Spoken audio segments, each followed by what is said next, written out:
Ce qui s'est dégagé de cet atelier qui était quand même, concerne quand même une matière qui empoisonne actuellement la totalité de la planète et notamment la Méditerranée, puisqu'il y a à peu près 3000 tonnes de déchets qui flottent à la surface de la Méditerranée.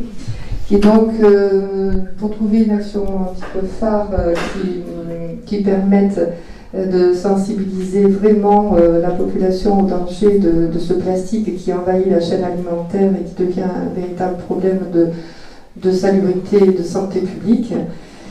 Eh bien, ma foi, la loi a déjà prévu, le code de l'environnement a été modifié, donc sur le plan législatif, écoutez, il n'y a pas grand-chose à faire, puisque d'ici 2020-2022, il suffira de mettre en œuvre justement le fait que ne puisse plus être utilisé tout ce qui est couvercle, assiette, paille, verre, gobelet et autres. Et en 2025, dans les cantines, non plus rien en plastique et plus de bouteilles plastiques.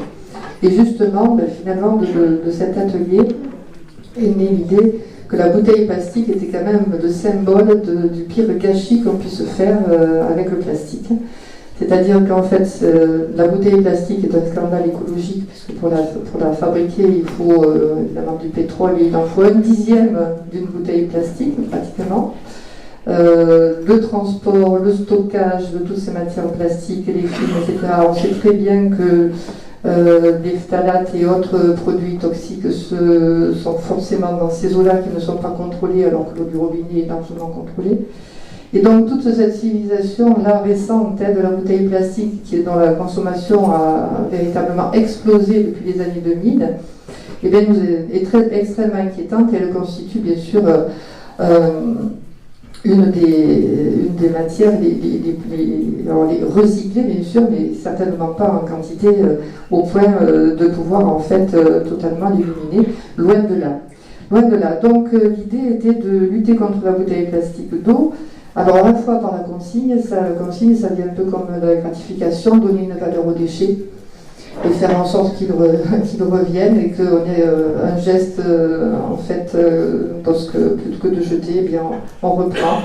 Par la promotion du verre, bien sûr, la promotion de l'eau du robinet, et la mise en place, ça ce qui peut être intéressant pour nous les élus, la mise en place de points d'eau dans nos villes et nos villages, parce que c'est vrai que quelque part, dans les pays de montagne, l'eau coule dans les fontaines, elle est souvent potable, on peut prendre de l'eau. L'eau, c'est quand même la vie, il ne faut pas l'oublier, c'est extrêmement important. Donc de pouvoir mettre à disposition dans nos villages des fontaines d'eau potable. Moi j'en ai une sur le plan de la Tour, je vois que les cyclistes savent qu'elle existe, ils s'y arrêtent tous.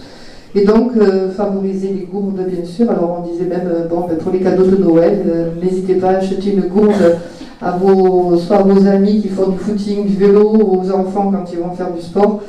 Voilà, donc on insiste beaucoup sur cette élimination, puisqu'on ne peut pas éliminer le plastique du jour au lendemain, mais déjà commencer par les bouteilles plastiques.